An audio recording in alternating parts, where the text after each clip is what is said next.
Today we're going to be looking at the McFarlane Batman figure from the movie The Batman, and as you can probably tell, I've made a few customisations.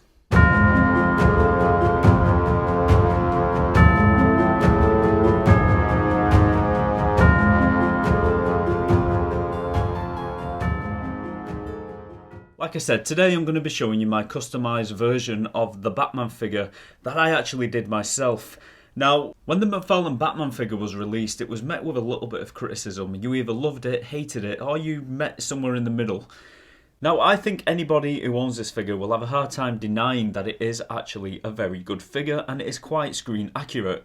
And when you compare it next to figures such as the Mezco version, which is a very, very higher price point than this one, it's actually a very good figure, and I think it actually competes quite well with the Mezco.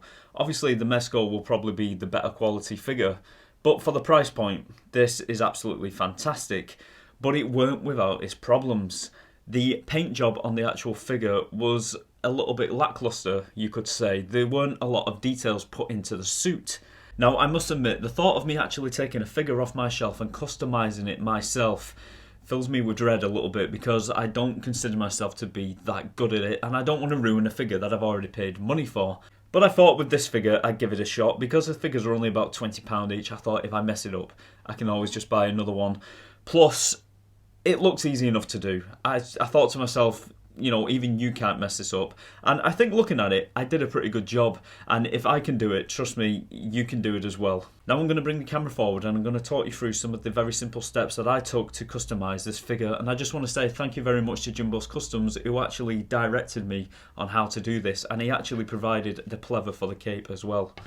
Now, like I said, I don't expect anyone to think that this is absolutely perfect. Like I said, I am a complete novice when it comes to customising.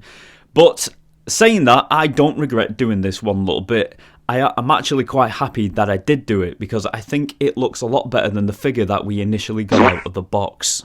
And to do this customization, all you need is some black pleather. Like I said, this was provided to me by Jimbo's Customs, but you can actually pick it up for quite cheap. I think it's probably about £9–10 a metre on eBay. I may be wrong about that, but it isn't expensive. And then I used acrylic paint, which I already had, so that cost me nothing as well. As you can see, I used a silver acrylic paint on these gauntlets. I must admit this was the hardest part for me. I messed it up the first time, I had to wipe it off and start again. But the end result I was quite pleased with. And then I went along with my acrylic silver pen and I put in all these details to his belt, the little belt buckles, and the outlines around some of the pockets. And this little piece here, I'm not sure what that is. I think it's some kind of handcuff maybe. And then I did the belt buckles here as well. And it just gives it that little bit more detail and it makes the figure pop. I also put a little touch of silver paint on the bat emblem and I brushed it with a dry brush to give it that metallic look. Like I said, it's not perfect, but it's miles better than the figure we got from McFarlane. Even though that figure was actually quite good to begin with. Some might disagree with me on that, but I thought it was a very good figure. Now, when I was actually putting the details onto this figure, I had a picture from the movie, like a screen capture, and I was trying to get it as accurate as I could.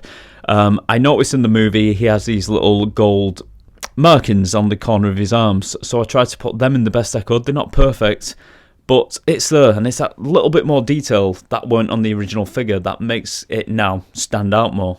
And as we bring it a little bit closer, you will notice that I tried to give the mouthpiece a bit more of realism by brushing some brown paint into it with a dry brush, so it didn't like stick onto it too much. It gives it a more realistic skin tone, I think. When it came out of the box, it had a very, very pale skin tone to it. And I know Robert Pattinson does have a very pale skin tone, but it just didn't quite look right. It looked too plasticky. So I think this really does add to the realism of the figure. I know you can't really see it that well because of the lighting. Let me just turn the lighting up a bit. There you go. You see what I mean? It's just got that little bit more realism to it and definition. Like I said, when it comes to the cape, this is a material called pleather. You can buy it off eBay. What I did with this, I took the original cape off and I traced around it on cardboard, but made it a little bit bigger. So it's got the same shape, but it will have more, obviously it'll have more flow because the McFarlane capes are moulded to look like they are creased and folded. So with this one, I give it a little bit more length and a little bit more width. And then I cut it out.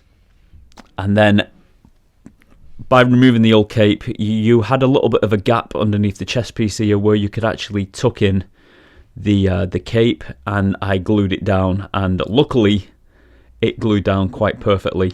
The first time I did it, I actually glued my thumb to the cape, and when I pulled my thumb away, a little bit of the pleather effect came with it, so I had to start again. But luckily on the second attempt, it went quite well. What I also did when designing this cape was put a bit of wire on the inside of the edge of the pleather and then glue it around the wire.